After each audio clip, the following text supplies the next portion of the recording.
کہ انشاءاللہ سورہ مائدہ ہم جو ہے تھوڑا سا اس کے بارے میں ہم جانتے ہیں. قرآن کی 5 سورت ہے یہ، اور یہ مدنی سورہ ہے. تو قرآن کے جن لوگوں نے مختلف چیزوں پر باتوں پر غور کیا ہے تو پتہ چلا کہ قرآن میں جو صورتیں ہیں مکی اور مدنی صورتوں کے گروپ بنے ہوئے ہیں. جیسے کہ اللہ تعالیٰ نے کچھ مدنی صورتیں ایک ساتھ نازل کی گئی، یا نازل تو نہیں مگر یہ کہ قرآن میں ترتیب میں رکھی گئی، اور پھر کچھ مکی صورتوں کا ایک گروپ آیا، پھر دوبارہ مدنی صورتوں کا آیا. تو یہ جو پہلا مدنی صورتوں کا گروپ تھا وہ یہاں پر ختم ہو رہا ہے. سورہ بقرہ سے شروع ہوا اور سورہ مائدہ پر ختم ہو رہا ہے. تو یہ پہلے گروپ کی آخری سورہ ہے. اس کے بعد سورہ انعام جو ہے وہ مکی سورہ ہے، پھر مکی صورتوں کا گروپ شروع ہوگا. تو اس میں سورہ مائدہ میں کیا خاص بات ہے کہ یہ جو ہے اس میں یہ ایسے وقت پہ نازل ہوئی ہے کہ اس میں جو احکامات ہیں وہ تکمیل کرنے والے احکام ہیں. جیسے کہ اگر قرآن میں سورہ بقرہ اور سورہ آل عمران میں کوئی حکم آیا، وعلیکم السلام ورحمۃ اللہ، حلال حرام کا کوئی حکم آیا تو اس کو فائنل شیپ جو ہے وہ سورہ مائدہ میں دے دیا گیا.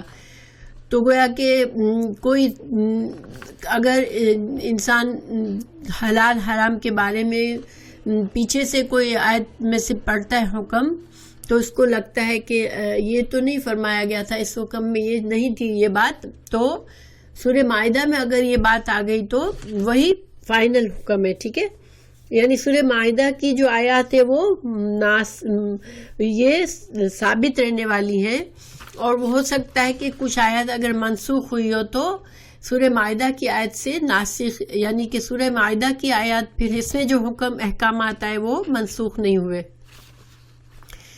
اور اس میں ایک تو تکمیل دین کا بارے میں بتا دیا اللہ تعالیٰ نے کہ آج ہم نے تمہارا دین مکمل کر دیا. تو اللہ تعالیٰ نے اپنی آخری شریعت کو اس آیت میں اس سورہ میں مکمل کیا، فرمایا، اس میں اعلان کر دیا کہ اب سارا مکمل کا مکمل دین اب تم کو دے دیا گیا، اور یہ قیامت تک کے لیے اب یہ آخری دین اور آخری نبی ہے. تو اس کے علاوہ اس میں کچھ اور کیا چیزیں ہیں، اس میں امت مسلمہ کے کچھ آزمائشی احکامات بھی ہیں. آپ کو پتہ ہے کہ اللہ سبحانہ تعالیٰ کا یہ طریقہ ہے کہ ایمان کو آزمایا جاتا ہے. اللہ نے قرآن میں بھی اعلان کر دیا کہ تم یہ مت سمجھو کہ تم کو آزمایا نہیں جائے گا، اس لیے کہ ایمان کا صرف زبانی دعویٰ ہم سے ریکوائرڈ نہیں ہے، ہم سے اللہ کی فرما برداری کا ثبوت بھی ہم کو دینے کا ہے کہ ہاں اللہ تعالیٰ ہم آپ کے فرما بردار ہیں، اور جو حکم اللہ نے کہا وہ ہم نے آنکھیں بالکل چوں چرا کیے بغیر اس کو مان لیا.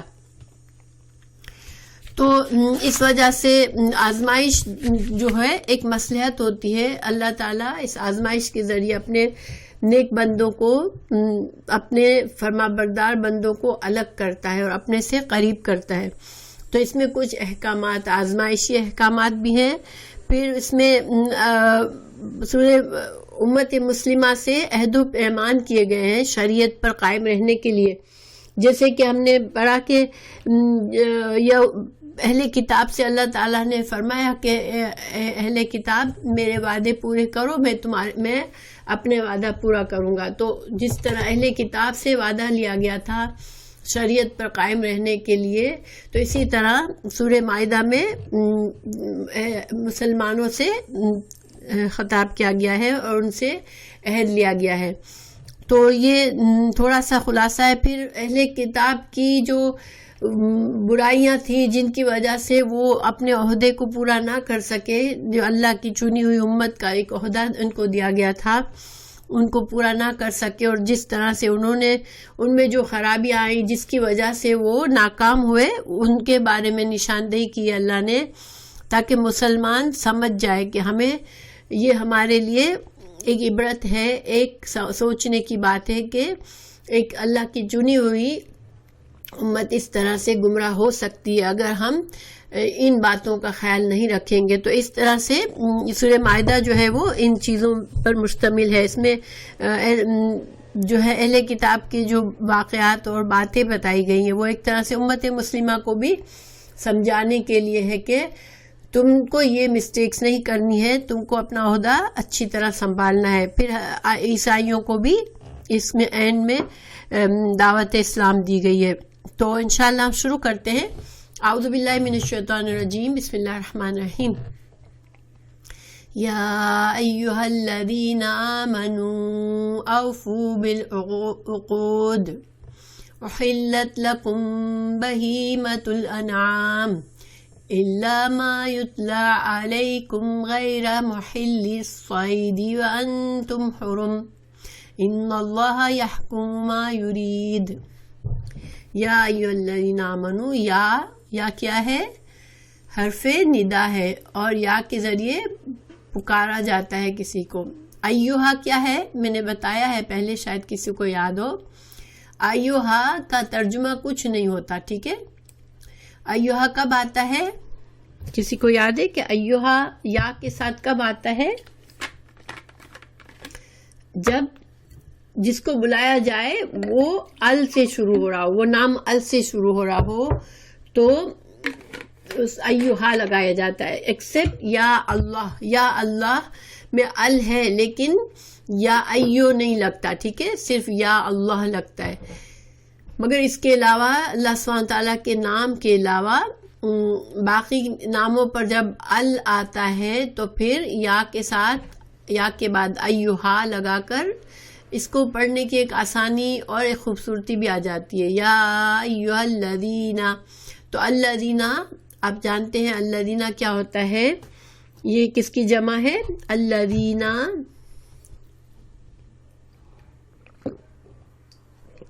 الذی کی جمع ہے آمنو. آمنو جو ایمان لائے ہو، یہ فعل ماضی ہے. یہ واحد ہے یا جمع ہے؟ آمنو واحد جمع ہے. اور کیسے پتہ چلا؟ یہ واو سے پتہ چلا، ٹھیک ہے. فعل ماضی میں عام طور پر واو جو آخر میں ہوتا ہے وہ جمع کی نشانی ہوتی ہے. آمنو جو ایمان لائے ہو. اوفو، اوفو ہم وفا کہتے ہیں نا، وفا کرنا، وعدے وفا کرنا، یہ وہی لفظ ہے وفا. اوفو پورا کرو، ٹھیک ہے، وعدوں کو پورا کرو، وعدوں پر قائم رہو. اوفو پورا کرو. بالعقود، بالعقود تو لفظ اوفو پورا کرنا اور عقود، عقود عقد کی جمع ہے اور اس کے معنی کیا ہے؟ گرہ لگانا.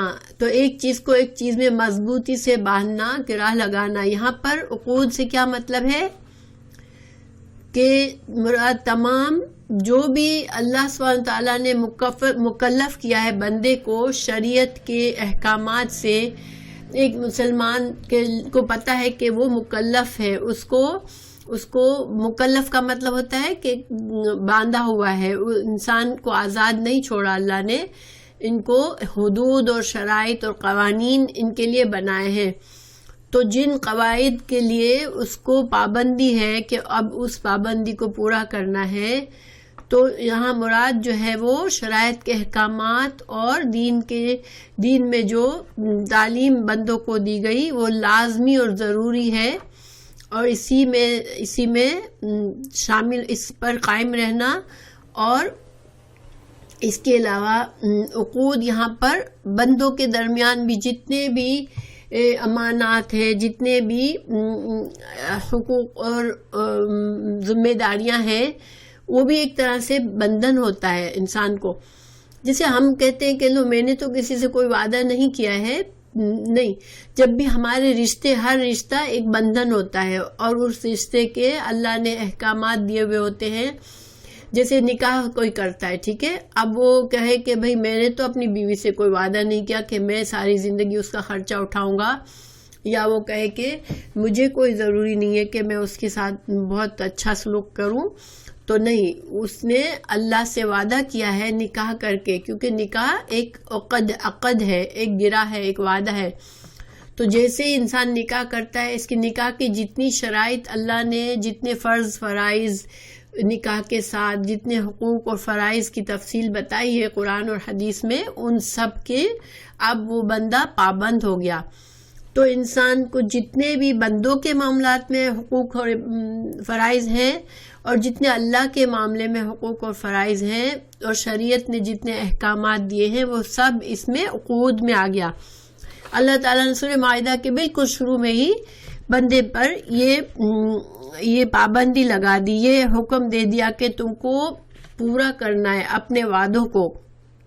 تو یہ وعدے عقود جو ہے بہت بڑی، جیسے کہ بہت وسیع معنوں میں ہے، ٹھیک ہے. تو اس میں کیا کیا چیزیں شامل ہیں؟ شریعت کی تمام پابندیاں عقد میں شامل ہے، کیونکہ جب ایک مسلمان لا الہ الا اللہ پڑھ کے مسلمان ہوتا ہے تو وہ اللہ کے دین میں داخل ہوتا ہے. پھر اس کے دین کے جتنی شریعت کے احکامات ہیں، اس کی ذمہ داری کا اس نے وعدہ کر لیا کہ وہ ان کو پورا کرے گا، وہ ایک عقد میں آ گیا.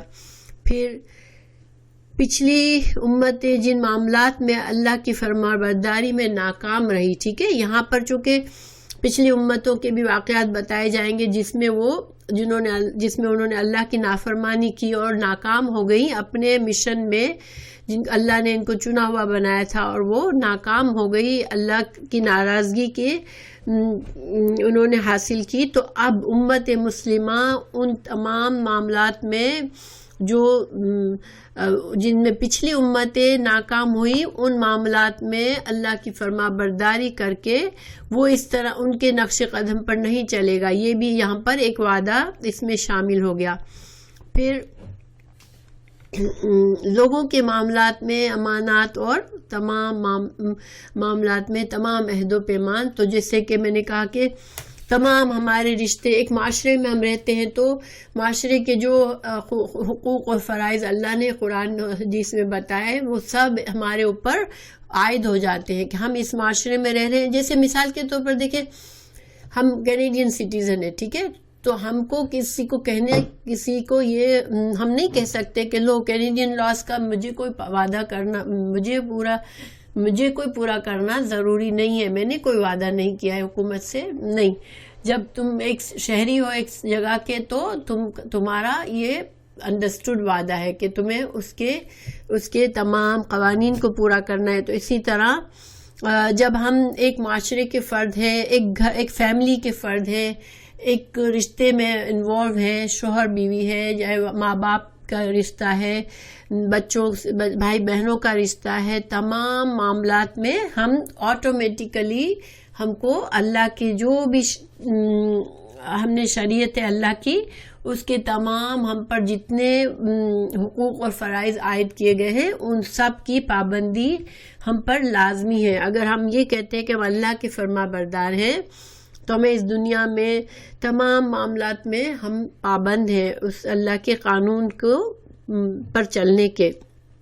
تو یہاں پر پہلی آیت بڑی زوردار آئی ہے، یعنی کہ ایک دیکھیں اللہ سبحانہ تعالیٰ قرآن کی وسعت دیکھیں، ایک جملہ فرمایا ہے کہ اے ایمان والو تمام اپنے عہدوں کو پورا کرو، ٹھیک ہے، عہدوں کو پورا کرو، اور اس میں بہت وسیع معنی آ گیا، ٹھیک ہے، کہ مسلمان فرما بردار بن کے رہو اللہ کے. پھر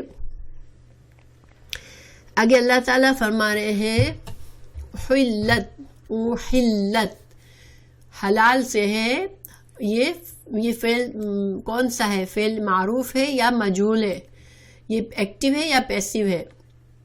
معروف کا مطلب ایکٹیو، مجہول کا مطلب پیسیو. یہاں پر حلت ایکٹیو نہیں ہے، پیسیو ہے. پیسیو کیوں ہے؟ کہ حلال کر دیے گئے. اب کس نے حلال کیا یہاں پر ذکر نہیں ہے، ٹھیک ہے. ظاہری بات ہے ہم جانتے ہیں اللہ نے حلال کیے، لیکن احل اللہ کا مطلب ہوتا ہے اللہ نے حلال کیا ہے، لیکن یہاں احلل کے بجائے احلت ہے، ٹھیک ہے، حلال کر دیے گئے، لکم تمہارے لیے، لیے کم تمہارے، بہیمتو، بہیمہ کہتے ہیں جیسے ہم کہتے ہیں نا بے زبان جانور ہے، ٹھیک ہے، تو بے زبان کو جو جانور جو کہ ان کا صرف ساؤنڈ ہوتا ہے، ان کی کوئی لینگویج نہیں ہوتی، ظاہری بات ہے جانور تو سبھی بہیمہ ہوتے ہیں، لیکن انعام یہاں پر آگے آ گیا، تو بہیمہ کا ایک اور معنی علماء نے کیا ہے، جو 4 پیروں والے جانور ہیں، ٹھیک ہے، تو بہیمہ کے کتنے معنی ہیں؟ 2 معنی ہیں، ایک بے زبان جانور یعنی کہ ان کی بولی نہیں پتہ چلتی، صرف ایک ساؤنڈ محسوس ہوتا ہے، اور دوسرا معنی ہے 4 پیروں والے، تو یہ بہیمہ کہلاتے ہیں، تو 4 ٹانگوں والے جانور، اور پھر اس کی کیا خصوصیت ہے؟ انعام، انعام کہتے ہیں ایسے جانور جو کہ نرمی سے چلتے ہیں، یعنی کہ دیکھیں گھوڑے کو انعام میں شامل نہیں کر سکتے ہم، گھوڑا ریس جنگ میں جاتا ہے، تیزی سے بھاگتا ہے، تو انعام میں اونٹ، گائے، بکری اور بھیڑ انعام میں آتے ہیں، اور سورہ انعام میں ان کی تفصیل آئی ہے کہ یہ 8 قسم کے انعام ہیں، تو سورہ انعام کی آیت نمبر 143 میں ان کی 8 قسمیں بتائی گئی، جس میں نر اور مادہ کو الگ الگ قسم کہا ہے، تو گائے، بکری، اونٹ اور بھیڑ 4 ہوئے، پھر ان کے نر یعنی 4 نر اور 4 مادہ، تو 8 ہو گئے، تو یہ سب کے سب حلال ہیں، ٹھیک ہے، بہیمۃ الانعام، تو یہ مویشی جانور جو ہے اللہ نے تمہارے لیے حلال کیے ہیں، ٹھیک ہے، اللہ مگر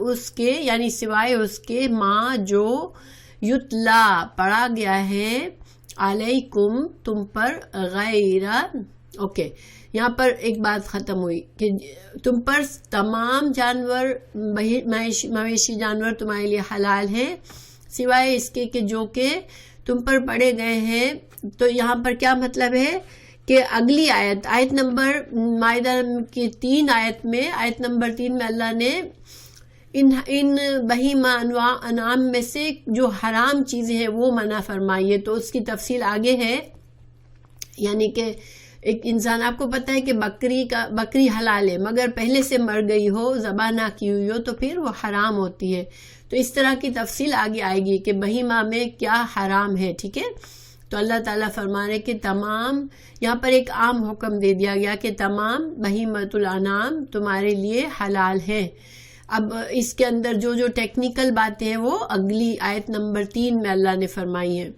پھر اب ایک اور بات آئی کہ غیر نا محلی، حلال کرنے والے ہو، الصیدی، شکار کو، وانتم، اور اس یہ واو حالیہ ہے، حال کے لیے آیا ہے، اس حال میں کہ تم حرم کہتے ہیں احرام کی حالت میں ہو، ٹھیک ہے، تو حرم جو ہے یہ جمع ہے، اور یہ جبکہ تم حالت احرام میں ہو یا کہ تم خانہ کعبہ کی حدود میں ہو، اس کے 2 معنی کیے گئے ہیں، وانتم حرم کا معنی کیا ہے؟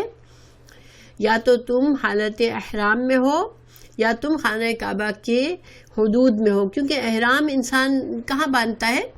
جب میقات پہ پہنچتا ہے، تو میقات کے بعد تم ظاہری بات ہے انسان احرام کی حالت میں ہوتا ہے، لیکن بعض لوگ وہیں کے ایریا میں رہتے ہوتے ہیں، اور ایون اگر انسان جو ہے وہ حج کے دنوں میں جن دنوں میں احرام میں نہیں ہوتا، تو اب بھی اس کو اگر وہ حرم کی حدود میں تو وہ شکار نہیں کر سکتا، اللہ تعالیٰ یہاں پر شکار کی ممانعت آئی ہے، غیر محل الصیدی، شکار کو حلال کرنے والے تم نہ ہو، وانتم، اور تم ہو حرم، حالت احرام میں، تو اللہ تعالیٰ فرما رہے ہیں یہاں پر پچھلے ٹکڑے سے اس کا تعلق ہے کہ تمام انعام جو بہیمۃ الانعام ہے وہ تمہارے لیے حلال ہے، لیکن اس وقت نہیں جب تم احرام کی حالت میں ہو یا تم حدود حرم میں ہو اور تمہیں شکار کر کے ان جانوروں کا کوئی شکار نہیں کرتا. بکری، گائے ہے، بکری ہے، بھیڑ ہے، اونٹ ہے، ان کا شکار نہیں کرتا. لیکن جو وحشی جانور جو حلال ہے اس میں ہرن اور نیل گائے ہے. ٹھیک ہے، تو ہرن اور نیل گائے جو ہے وہ ویسے انہی میں آ جاتی ہے، حلال جانوروں میں آ جاتی ہے، اور عام حالات میں وہ شکار بھی حلال ہے ان کا. لیکن تم کیا نہیں کر سکتے؟ جب احرام کی حالت میں ہو تو ان کا شکار نہیں کر سکتے ہو. یہ ایک پابندی آ گئی. اب دیکھیں اللہ نے یہ حکم جو ہے ایک آزمائش والا حکم ہے، یعنی کہ جو حلال جانور ہیں ان کو اللہ نے یہاں پر حرام کر دیا تم پر. کب؟ جب تم یا تو احرام کی حالت میں ہو یا تم حرم کی حدود میں ہو تو تم ان کا شکار نہیں کر سکتے ہو. تو یہ ایک آزمائشی حکم ہے.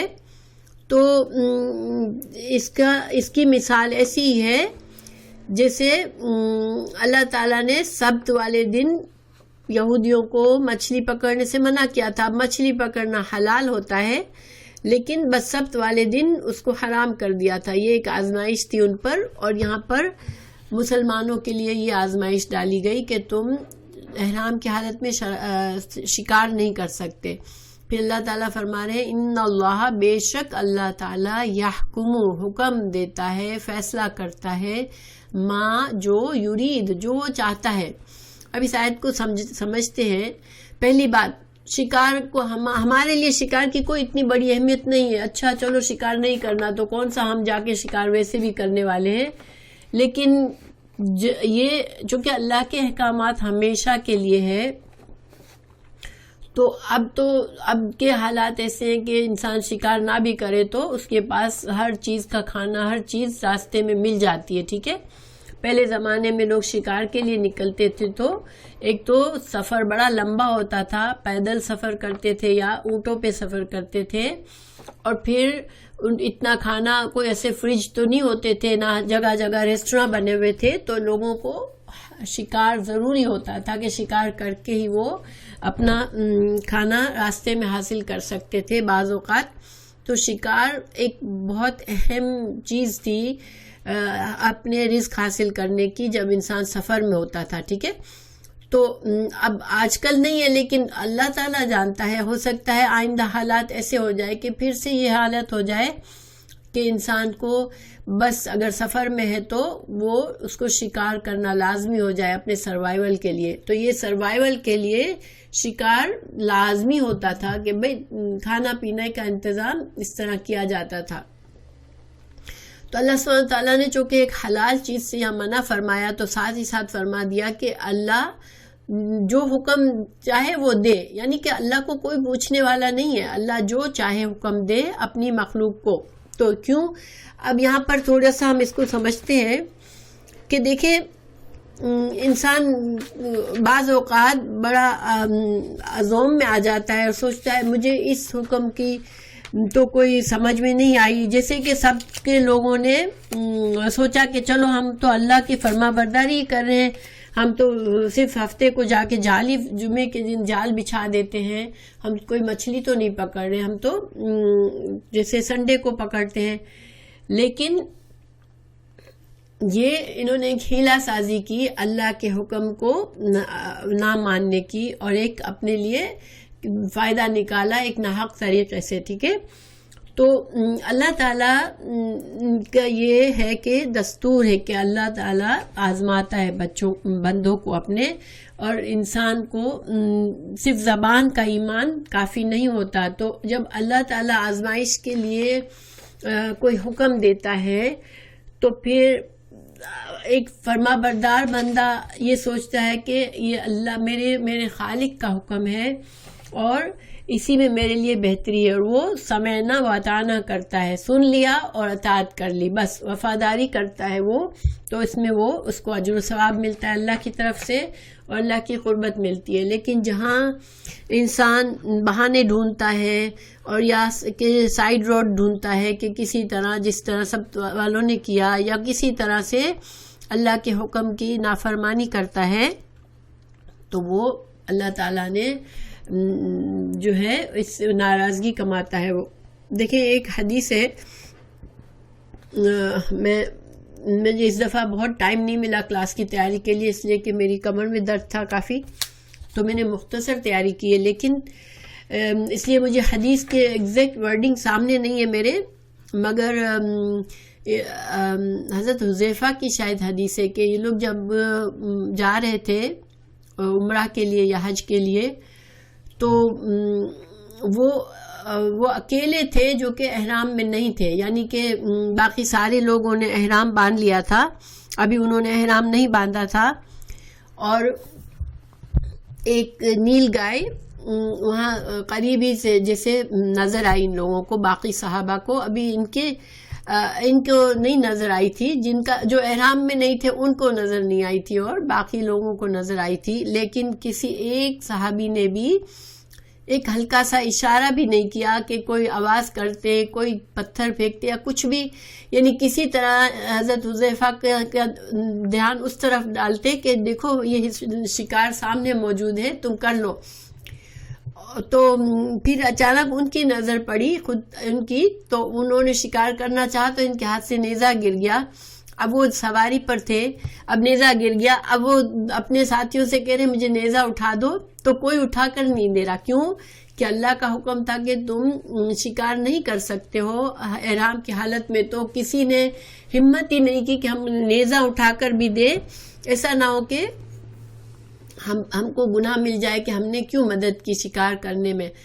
تو ان کو بیچاروں کو، ان کو ظاہر اس وقت غصہ بھی آ رہا تھا کہ میری کوئی مدد نہیں کر رہا، لیکن وہ اترے اور انہوں نے اپنا نیزہ اٹھایا تو اور پھر انہوں نے شکار کیا.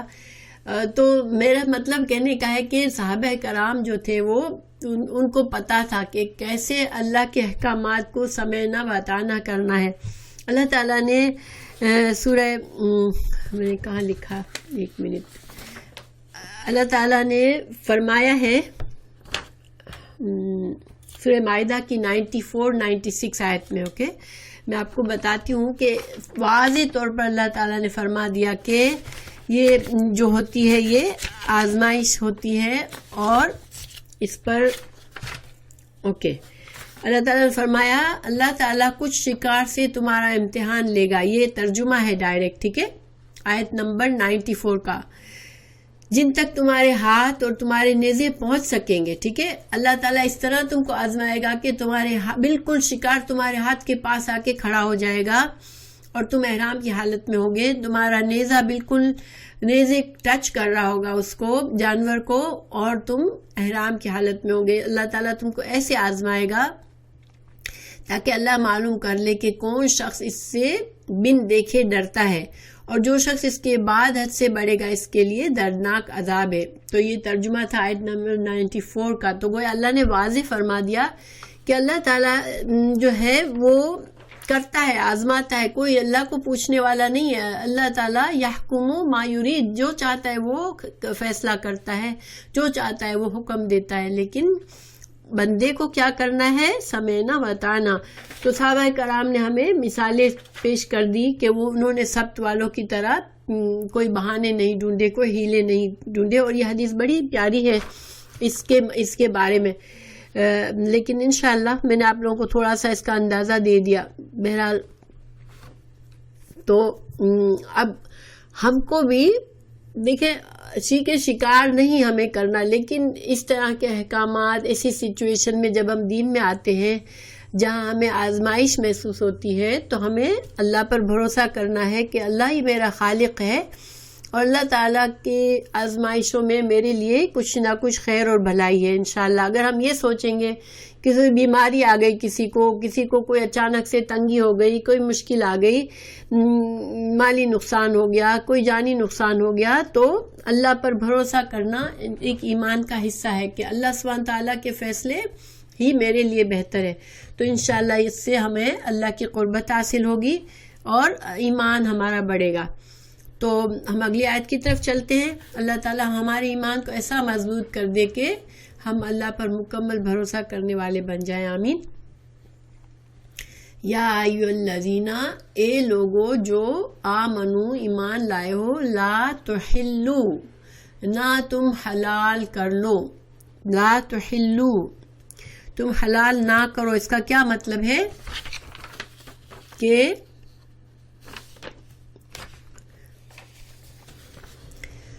تم اپنے آپ کو آزاد مت کر لو، ٹھیک ہے؟ تم اپنے آپ کو کسی چیز، کسی پابندی سے آزاد مت کر لو۔ جو پابندی اللہ نے تم پر لگائی ہے، نمبر ایک معنی یہ ہے کہ جو پابندیاں تم پر اللہ نے لگائی ہے، شریعت کی پابندیوں کو تم پامال نہ کرو، تم ان سے اپنے آپ کو آزاد مت کرو، یا کسی حرام چیز کو حلال مت کر لو، یا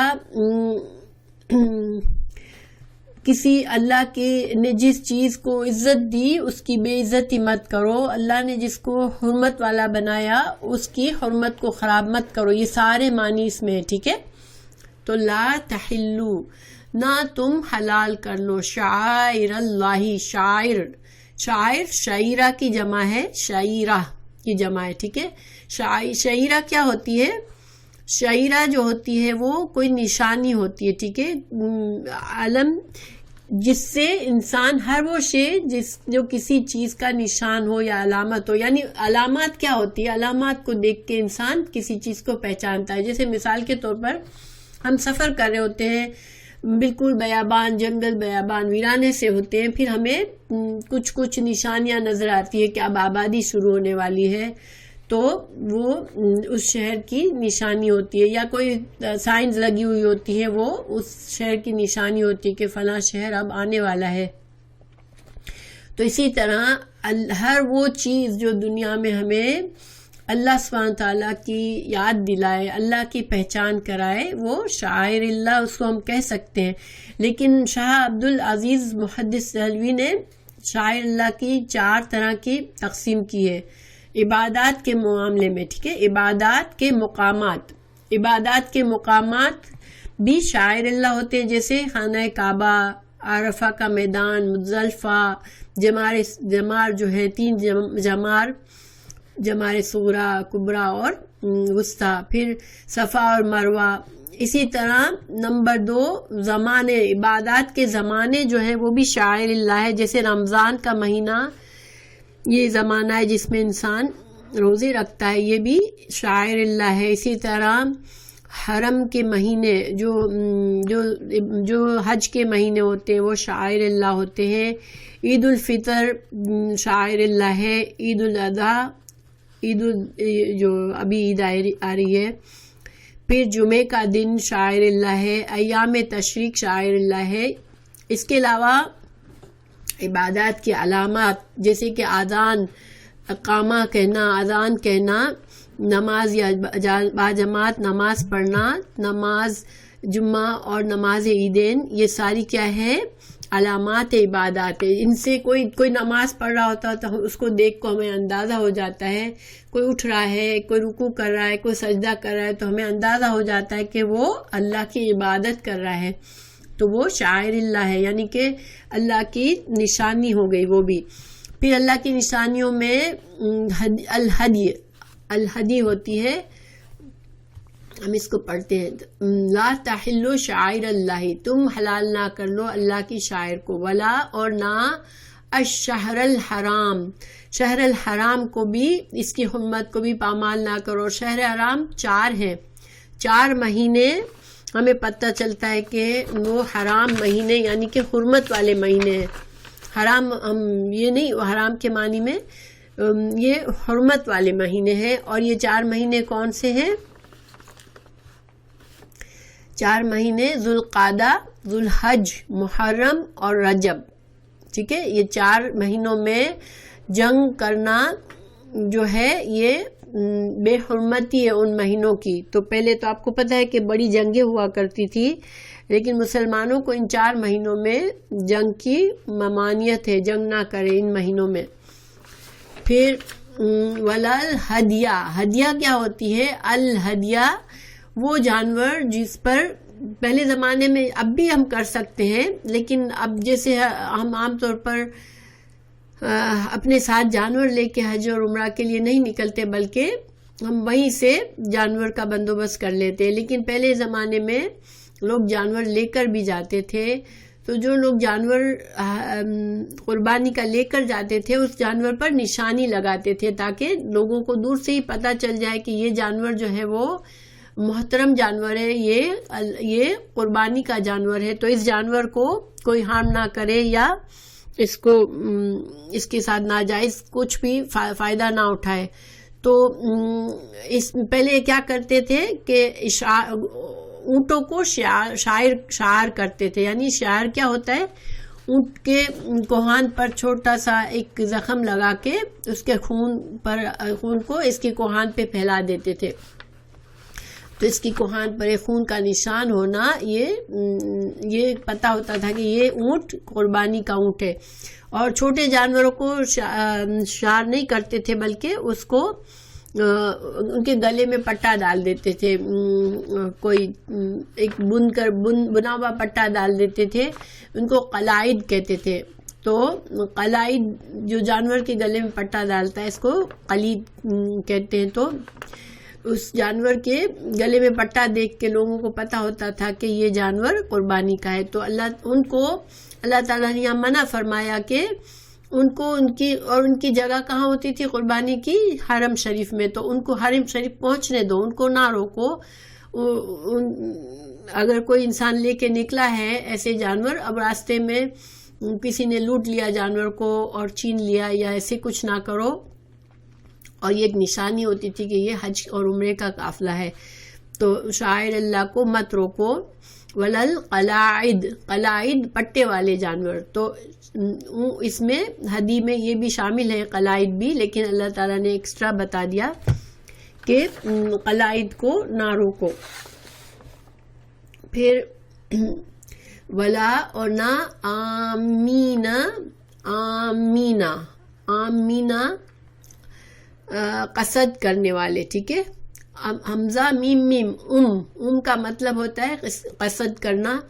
جیسے ماں بھی ہے، ماں کو بھی کیوں کہتے ہیں کہ چھوٹا بچہ ماں کے پیچھے پیچھے ہوتا ہے. ٹھیک ہے، امام بھی اسی سے ہے. تو آمینہ امام بھی وہ ہوتا ہے جس کے پیچھے لوگ ہوتے ہیں. تو اس سے ارادہ کرنا، قصد کرنا، جس کے پیچھے انسان جاتے ہیں. تو نا آمین بیت الحرام، حرمت والے بیت الحرام جو ہے وہ خانہ کعبہ کی طرف. تو بیت الحرام کی طرف جو ارادہ کرتے ہیں، یعنی جو حج اور عمرہ کے لیے جاتے ہیں، ان کی بھی حرمت کو پامال نہ کرو، ان کو روکو مت، ان کے لیے مصیبت مت کھڑی کرو. یبتغونا، کیونکہ وہ چاہتے ہیں، وہ تلاش میں ہوتے، باغا یا بغی سے ہے، وہ تلاش کر رہے ہوتے ہیں فضل من ربہم، اپنے رب کا فضل تلاش کر رہے ہوتے ہیں، ورضوانا اور رضامندی. تو یہاں فضل کے دو معنی کیے گئے ہیں. ایک تو دیکھیں جب پہلے زمانے میں حج کے لیے نکلتے تھے لوگ تو ساتھ ساتھ ان کو تجارت بھی الاؤڈ ہوتی تھی، کیونکہ ظاہری بات ہے کہ ان کو راستے میں خرچ کا بھی ضرورت ہوتی تھی، پیسوں کی بھی ضرورت ہوتی تھی. تو ایک طرح سے وہ اپنا تجارت کا سامان بھی ساتھ لے جاتے تھے، اور ان کو امید ہوتی تھی کہ اللہ تعالیٰ جو ہے وہ اپنے فضل سے روزی میں برکت دے گا. تو فضل سے مطلب جو رزق انسان کمانا چاہتا تھا، تجارت کرنا چاہتا تھا وہ، اور دوسرا یہ کہ وہ ساتھ ساتھ اللہ کی رضامندی حاصل کرنا چاہتے ہیں، اللہ کی حج کر کے اللہ کے قریب ہونا چاہتے ہیں. اور فضل کا بعض علماء نے فضل اور رضوان کا ایک ہی معنی کیا ہے، اجر و ثواب، اللہ سے اجر و ثواب کمانا چاہتے ہیں. ٹھیک ہے، تو اللہ تعالیٰ یہاں فرما رہے ہیں کہ جو لوگ حج اور عمرہ کرنے کی نیت سے نکلتے ہیں وہ اصل میں اللہ کا ثواب اور اللہ سے رزق اور اللہ کا فضل حاصل کرنے کی ان کی نیت ہوتی ہے. تو تم ان کو تکلیف مت دو. ٹھیک ہے، ان کے لیے مصیبت مت کھڑی کرو اور ان کے لیے آسانیاں کرو. تو یہ جو ہے اب ہم امیجن کریں کہ جب اب بھی ظاہری بات ہے کہ ہمیں حاجیوں کے لیے اور ہمیں کرنا چاہیے جتنا ہو سکے، اور لوگ کرتے بھی ہیں، کرنے والے ان کے لیے آسانیاں کرتے ہیں، ان کے لیے مدد کرتے ہیں، ان کے لیے رکاوٹ نہ بنو، کسی طرح سے مشکل نہ کھڑی کرو ان کے لیے، کیونکہ وہ اللہ کی طرف جا رہے ہیں، اللہ کی رضامندی حاصل کرنا چاہ رہے ہیں۔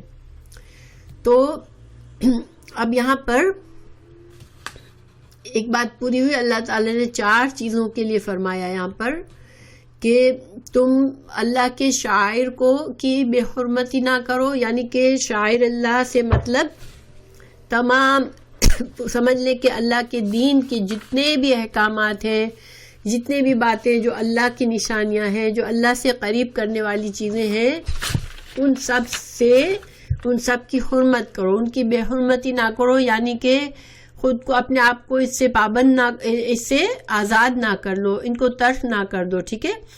انسان اگر دین کو ترک کر دیتا ہے، دین کے طریقوں کو ترک کر دیتا ہے، چھوڑنے لگتا ہے، تو وہ اصل میں اللہ کے احکامات کی بے حرمتی کر رہا ہے، اللہ کی پابندیوں کو توڑ رہا ہوتا ہے۔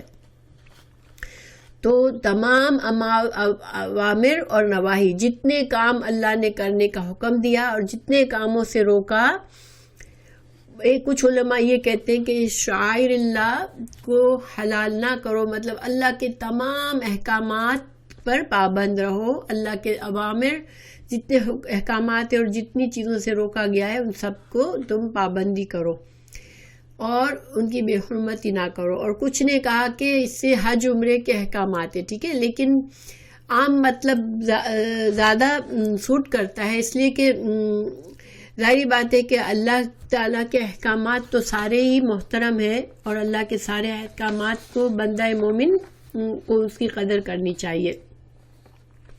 تو پہلی بات، تمام شاعر اللہ کی احترام کرو، تمام اللہ کے احکامات کی احترام کرو۔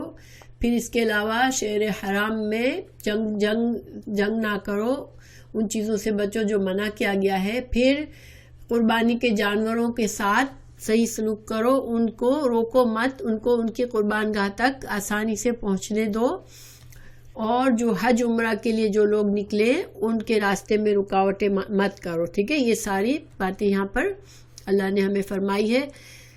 پھر آگے اللہ تعالیٰ فرما رہے ہیں کہ وَإِذَا، اور جب حلال ہو جاؤ، تم حلال ہو جاؤ سے مطلب کیا ہے کہ تم احرام سے، اب احرام اتر گیا، تمہارے سارے کام حج کے ہو گئے، اب تمہیں احرام اتارنا ہے، احرام کی پابندیوں سے تم آزاد ہو گئے، ٹھیک ہے۔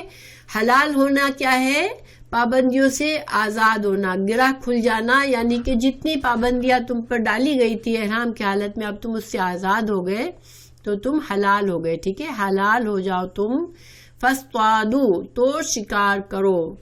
اب یہاں پر یہ امر کا حکم ہے، یعنی شکار کرو، اس کا یہ مطلب نہیں ہے کہ اب اللہ تعالیٰ فرما رہے ہیں کہ جو کوئی حج پورا کرے وہ جلدی سے شکار کر لے، نہیں، اس کا مطلب یہ ہے کہ چونکہ حج تمہیں احرام باندھنے سے پہلے منع کیا گیا تھا، پہلے تمہیں الاؤڈ تھا شکار کرنا، احرام کی حالت میں منع فرمایا تھا اللہ نے، تو اب تم کو اجازت ہے، ہاں، احرام اتارنے کے بعد اب تم شکار کر سکتے ہو، یعنی اب پہلا حکم آ گیا پھر سے، جن حلال جانوروں کا شکار تم کر سکتے ہو اب تم کو اجازت ہے۔ پھر آگے اللہ تعالیٰ ایک اور بات بتا رہے ہیں، ولا، اور نہ، یجرمنکم، جرم آمادہ کرنا، کسی چیز پر اکسانا، تمہیں نہ آمادہ کر لے، کیا چیز؟ شنآن، دشمنی، تمہیں دشمنی پر آمادہ نہ کر لے، کیا چیز؟ قوم کی دشمنی، ٹھیک ہے، کسی قوم کی دشمنی تمہیں آمادہ نہ کر لے، ان، یہ کہ یصدوکم،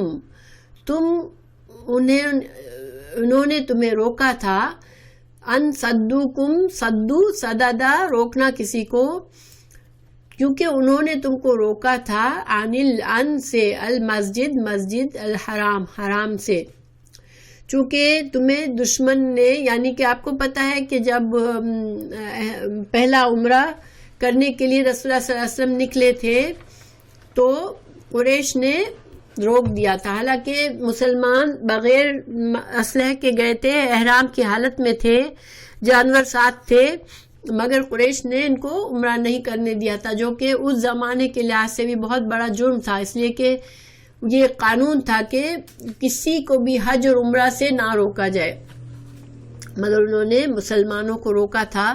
تو اب چونکہ سورہ معاہدہ بعد کی صورت ہے, جب مکہ فتح ہو چکا, جیسے کہ مکہ فتح ہو چکا اور اب مسلمان جو دین کامل ہو رہا ہے, مکمل ہو رہا ہے, تو اب مسلمان یہ نہ سوچے کہ ان لوگوں نے ہمیں روکا تھا چونکہ تو اب ہم مضبوط ہیں تو ہم ظلم کر لیں, ٹھیک ہے, ہم ان پر اب ان کا بدلہ لے لیں.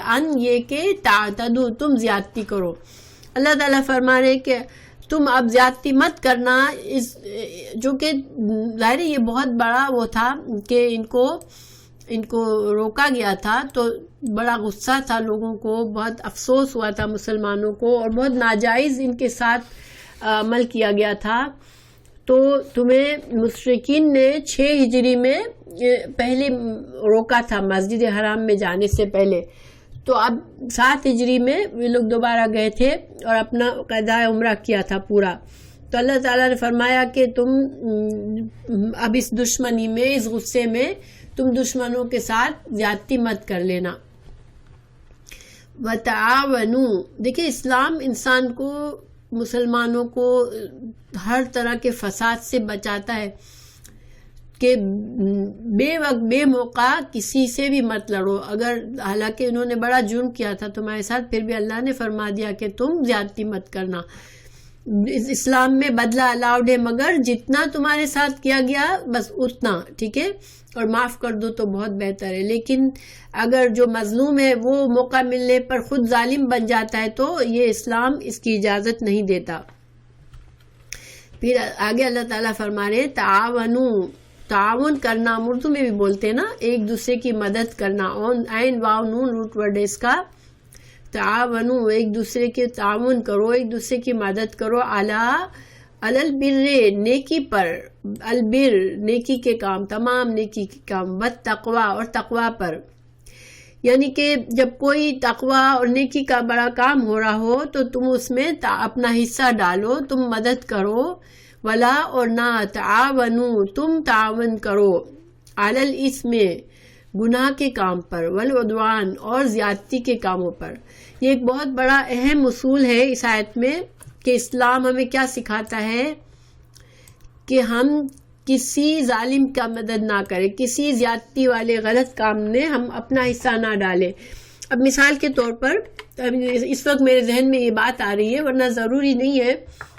دیکھیں ایک گھر میں جیسے پرانے کافی مثالیں ہمیں ملتی ہے, پاکستان میں شاید اب بھی بہت ہے, کہ بہو آتی ہے تو اس پر اگر ساس ظلم کر رہی ہے تو ساتھ میں نند بھی شامل ہو جائے, یا بیٹا بھی ماں کا حصہ دے, کیونکہ وہ بیچاری کہاں جائے گی, مظلوم ہے اگر. تو نہیں, تمہارا باپ ہو, تمہاری ماں ہو, تمہارے کوئی بھی ہو, قریب ترین ہو, یا بیوی بدسلوکی کرتی ہے ماں کے ساتھ اور شوہر بیوی کو کچھ نہیں کہتا اور اس کا ساتھ دیتا ہے, تو یہ ایک مثال کیا ہوئی کہ خود تو تم نے ظلم نہیں کیا, مگر جو ظلم کر رہا ہے اس کا ساتھ دیا. اسلام ہمیں سکھاتا ہے کہ ظالم کا ساتھ مت دو, چاہے کوئی بھی ہو. ایک حدیث ہے, رسول اللہ صلی اللہ علیہ وسلم نے فرمایا اپنے بھائی کی مدد کرو, خواہ وہ ظالم ہو یا مظلوم.